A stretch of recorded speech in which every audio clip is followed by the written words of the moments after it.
Talk about taking over the programs. You're following, well, not directly following, but you're following Pretty directly, yeah. kind of directly. Jim Reitz, who was here, seemed like forever. Just your thoughts of following him. Yeah, and Coach Reitz is one of my mentors, and I was blessed to be here as an assistant coach, 2007 to 2010, so for 3 seasons, and just what a privilege to be able to come back here and take over the program and sort of try and not only pick up where he left off, but see if we can build some new things. I mean, there's a lot of tradition here, and that's just a real benefit to coming in and taking over a program.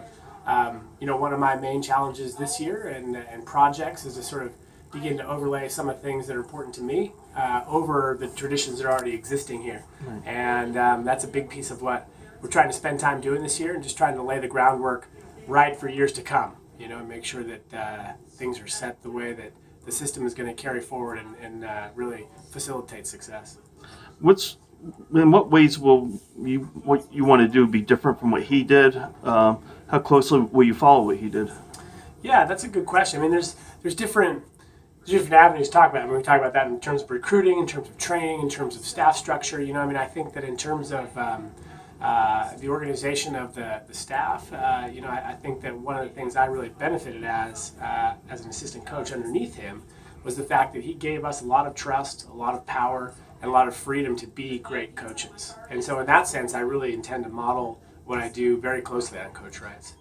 I think in recruiting, it's a new day. It's a modern era, and there's a lot of recruiting tools available to us now that maybe weren't available in the 80s, 90s, 2000s. And so, I think recruiting effectively here to UNLV, to Las Vegas, to our program, that needs some revamping, and that's something that, we're really trying to, I wouldn't say take a different tack, because it's still based on trying to find the right people for this program. It's still based on trying to recruit character.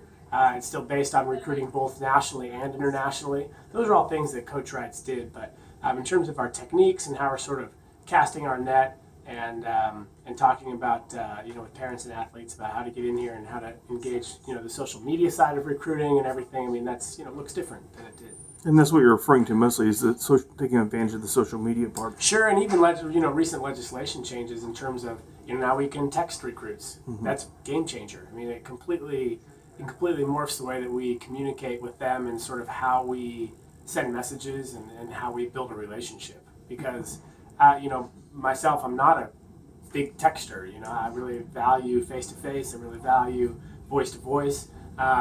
But if I'm relying solely on those in this day and age, that's I'm going to fall by the wayside. And so, fortunately, I've got a staff that's really good at that aspect of it, and we really try to work closely and interconnectedly. And that's another thing, is that when Coach Reitz was here, he left a decent amount of the recruiting to us as the assistant coaches, and we're much more of an integrated model in that regard.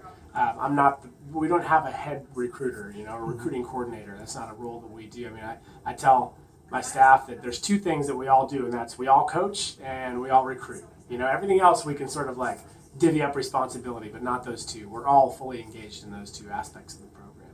How much of an advantage do you think it gives you having been here as opposed to if you were just walking in fresh? Oh, huge. I mean, huge just in terms of understanding the culture, understanding what's capable here, and in terms of recruiting, I know what is important to look for in terms of a student athlete that's going to be a good fit here. The last thing we want to do is bring in somebody talented and who's really a great benefit to our program competitively, but who doesn't find a good home here. That doesn't make sense for us or for them.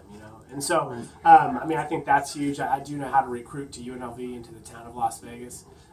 It's a little bit different than recruiting other places, and I don't mean that in any way other than the fact that every place, has got its own idiosyncrasies, and I think I benefit from walking in the door, sort of understanding a few of those idiosyncrasies in terms of recruiting. Huge benefit just in terms of knowing who to call, kind of getting my feet wet in terms of running the business side of the program, and at least I still know a lot of people on campus. I'm like, I don't know the answer to this, but at least I know who I can ask. So right. That helps. And what kind of situation are you walking into? I mean, since there was an interim in between, did it kind of leave a hole in recruiting there to make up for, or how's Yes. that? Okay. How big a hole?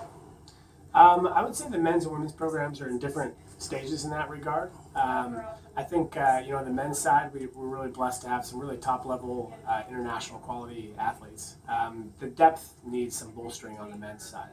So, and then on the women's side, the whole is a little bit more chronological. You can kind of see where there's some gaps in terms of the classes, and so that's a little bit more of a longer-term project to make sure that we're getting just some consistency on the women's side recruiting. So men, I'd say we got some depth holes to fill, whereas the women, we just need a few years of really consistent recruiting where we're really, going after a level of athlete that's going to really move the program towards the top of the Mountain West. So when you look at a time frame of getting those programs where they're at that level of being Mountain West competitors or contenders, what's sort of your time frame for the men and the women?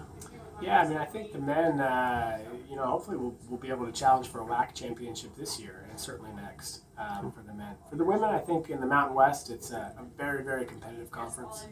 In the sport of swimming and diving, probably the most competitive women's conference in the country other than the Power Five. And so I think probably 3 years is more of a reasonable timeline in terms of being able to look around and be like, okay, have we arrived? No, but at least, we made some traction, we got some traction, and we've made some gains towards being the program we're capable of being.